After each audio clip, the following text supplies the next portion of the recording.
This next chromatic phrase is based on the major sixth arpeggio, and I'm going to be playing it against the B flat major sixth chord. Sounds something like this. Let's hear. 1, 2, 3, 4. 1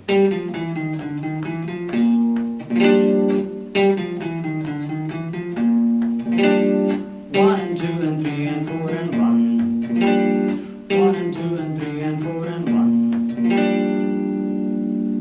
Now, similar to the seventh chords, the sixth chords also have their quality defined by the third and the sixth.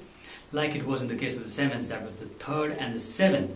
The root and fifth are generally considered omittable, or you could play just one of them at least. So that being said, if you look at our phrase, it starts from the sixth of the arpeggio.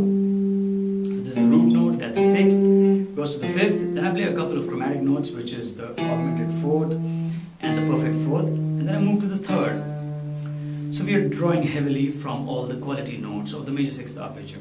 The second interesting thing is, if you look at the penultimate note, which is the perfect fifth, now this perfect fifth has a very nice tendency to move to the root note. In solfege, so moves to do, and to the lower do that much more easily. And that's why here it sounds such a nice tendency pair. Also, you would have noticed that the tendency pair that is formed is with the note on the strong beat, and that's our third tenet. Now what I'll do is, till now I've been looking at examples where I've always been highlighting beats 1 and 3. This time I'm going to highlight beats 2 and 4, so it's going to sound slightly off, and that's the kind of purpose when I try to play example 1 and 2 right one after the other. Now how I'll be doing that is, I look at a small melodic pattern, and the pattern goes something like this.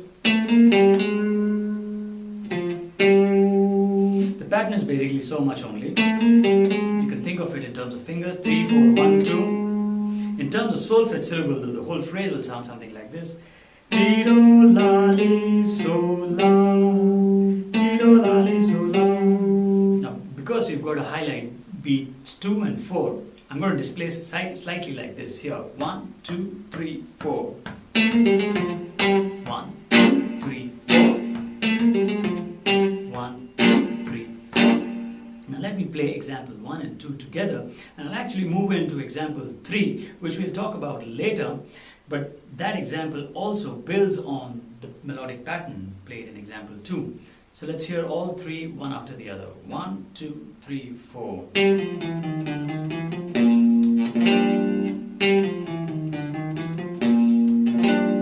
1 and 2 and 3 and 4 and 1. 1 and 2 and 3 and 4 and 1. Let's move to example 2. 1, 2, 3, 4. 1, 2, 3, 4. 1, 2, 3, 4. Let's move to example 3.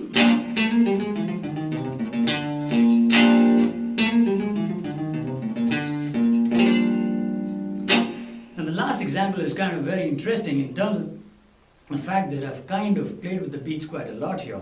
I'm playing all the 12 notes as triplets, so it's going something like 1 and a 2 and a 3 and a 4 and a 2, 3, 4.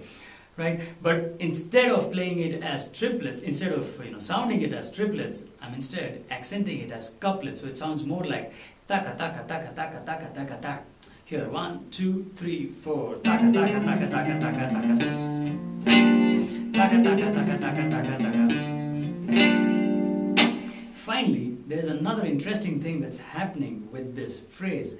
If you notice, there's no tendency pair at the end. Just that I'm ending it on the chordal note that is major third, and that itself sounds quite good. Finally, if you look at how did we play this melodic pattern, the pattern was simply 3, 4, 1, 2 played on strings 4, 5 and 6. Right? Displaced in a certain way, played as triplets but accented as couplets.